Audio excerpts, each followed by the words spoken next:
All right, so you should have already watched the Black Panther opening scene and did a little reflection on whether the stage directions are effective in painting a picture or not effective, okay? For me, I think they're so effective, okay? It almost goes hand in hand, right? A meteorite drifts into frame heading towards the tiny Earth off in the distance. There are a few things that I'm like, oh, I wish they would have added more description in the staging, right? So like vibranium up here, it says a meteorite made of vibranium, the strongest substance in the universe, struck the continent. Well, I know what a substance is, but like substances can look completely different, right? There can be water, there can be slime, there can, be cloudy, they can be different colors.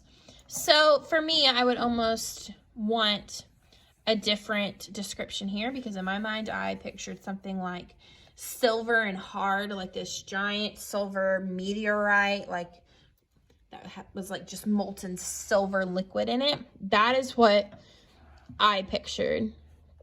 But once again, it was completely different than someone else's picturing.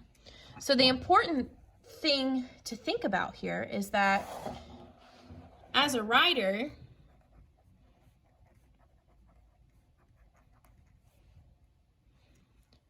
the more specific and detailed you are with staging, the easier the reader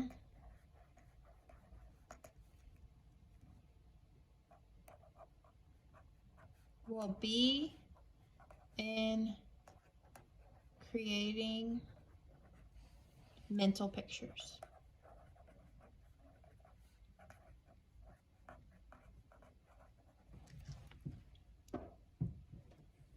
The more specific, the more detailed you are with your staging, your stage directions, the easier, look at that, Miss Bannister misspelled that word.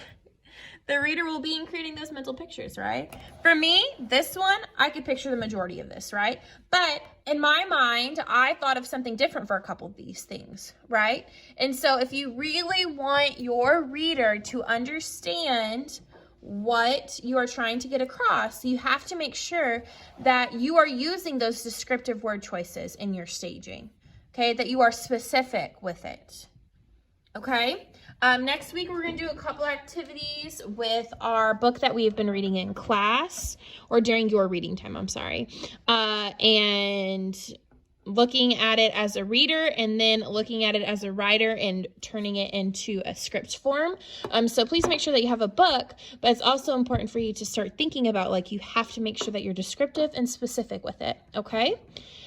All right, y'all, that is our mini lesson for today. I hope you have a wonderful weekend. Make sure you get all of your work done for this week today so you are caught up and have nothing to do over the weekend, all right?